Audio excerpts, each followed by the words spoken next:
It's a chilly morning in 1936. The people of Fairfield Shipping and Engineering Company in Scotland have been working hard for years, working on their biggest ship yet for the Lewis ship line. Years ago, the construction hadn't happened due to the Great Depression, but with the backing of the Canadian government, the King George was ready to be launched. On that morning, the entire town gathers to watch the launch of the new ship. It had been 6 long years of work since the order had been placed in 1930. So, as everyone held their breaths, the newly christened RMS King George was launched. Tens of thousands of locals and even more people from beyond Fairfield watched as the ship gracefully slid down into the waters of Scotland. Now their proudest work was finally floating. Later that day, the King George was pulled into the fitting out wharf, where the funnels, masts, and all the decadent interiors were put in. Now the King George was ready for his sea trials.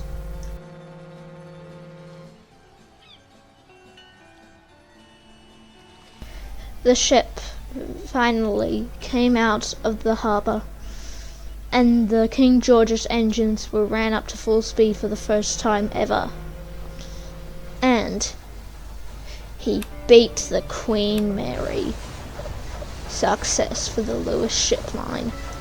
After his sea trials just a few weeks ago, the King George was ready for his maiden voyage.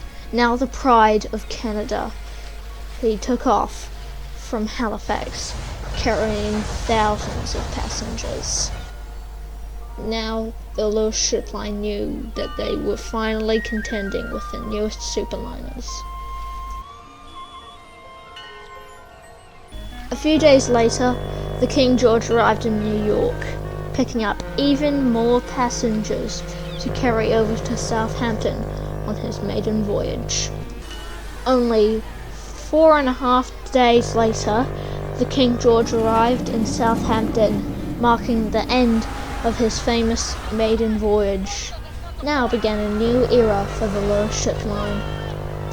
The RMS King George continued to serve the Lewis ship line quite well through the rest of the 1930s, carrying them out of the Great Depression and into major popularity.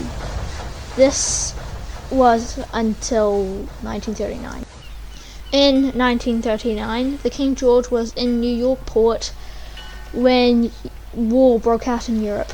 Under the cover of darkness, the ship was transformed into a troop ship. Now, in all black, the King George would transport Canadian troops to the African and European front lines. As the newly appointed HMT King George left New York, there was a somber feeling, as there was a very, very real chance that the King George could be sunk by a German U-boat. Luckily, during the war, the King George was not sunk by a U-boat, and he served very well, carrying tens of thousands of troops at a time throughout all of World War II, even sinking a few U-boats. As King George triumphantly entered Halifax Harbour at the end of World War II, he blasted Hip Hip Hooray with his whistles. Very shortly after, the King George was sent back to Fairfield, where he was put into dry dock and given a full refit for the new era of ocean travel after World War II. Now in his civilian colours, the King George was ready to tackle the late 1940s and 1950s in style.